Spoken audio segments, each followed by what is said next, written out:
আজই ডাউনলোড করুন আর এনজয় করুন আপনার পছন্দের শো। কাকাবাবু আপনার সাথে দেখা করতে চেয়েছিলেন, তাই জন্য এখানে এসেছিলাম। আর ভেবেছিলাম যে ছোট রাজকুমারকে এখান থেকে ছাড়িয়ে নিয়ে যাব, কিন্তু না, এবার যা কথা হবে সব আদালত। এবার বলুন, কারা পাথর ছুটছিল?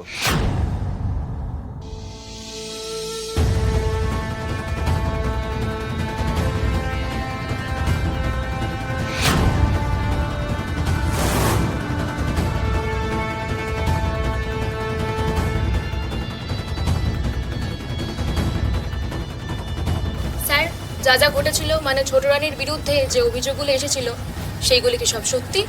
No comments please. আমাকে ভেতরে যেতে দিন আমাকে। স্যার, আপনার দাদাকে আপনার স্ত্রী 24 বছর আগে হত্যা ষড়যন্ত্র করেছিল। আপনি কি কিছুই জানতেন না, নাকি আপনিও সেই ষড়যন্ত্রে হাত মিলিয়েছিলেন? আরে বাবা, এইসব কথা কেন জিজ্ঞেস করছেন হঠাৎ করে? উনি যদি জানতেন তাহলে তো চুপ করে থাকতেন না, বলে দিতেন, তাই তো? যা জিজ্ঞেস করেন আমাকে জিজ্ঞেস করুন, ওনাকে কিছু জিজ্ঞেস করবেন না আপনারা।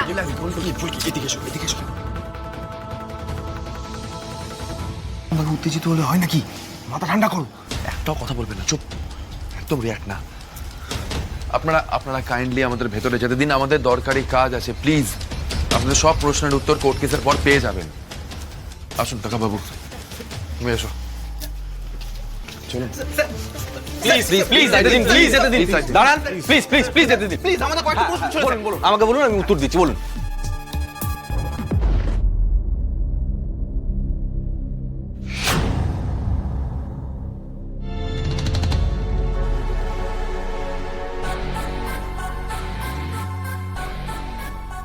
স্বাগত দিদি, বলছি কাকাবাবু একবার ম্যাডামের সঙ্গে দেখা করতে পারেন তো? যান।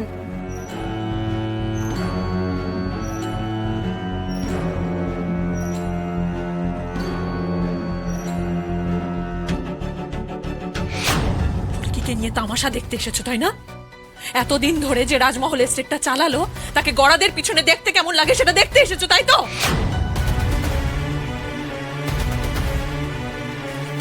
দেখো, কিন্তু তার সাথে তোমার আদরের ভাইজিকে বলে দিও যে আশাবরী চৌধুরীকে দোষী বলে দাগিয়ে দিলেই সে দোষী হয়ে যায় না। তোমার একবারও মনে হচ্ছে না যে তুমি যে কাজগুলো করেছো সেসব অন্যায়? অন্যায়? কিসের অন্যায়?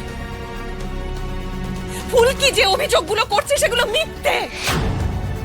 ম্যাডাম, এখনো আপনি এসব কথাবার্তা বলছেন? রিল্যাক্স ফুলকি, এখানে অপরাহ্নে উত্তেজিত হওয়ার তো কোনো মানে হয় না। কাকাবাবু আপনার সাথে দেখা করতে চেয়েছিলেন, তাই জন্য এখানে এসেছিলাম। আর ভেবেছিলাম যে ছোট রাজকুমারকে এখান থেকে ছাড়িয়ে নিয়ে যাব, কিন্তু না, এবার যা কথা হবে সব আদালত।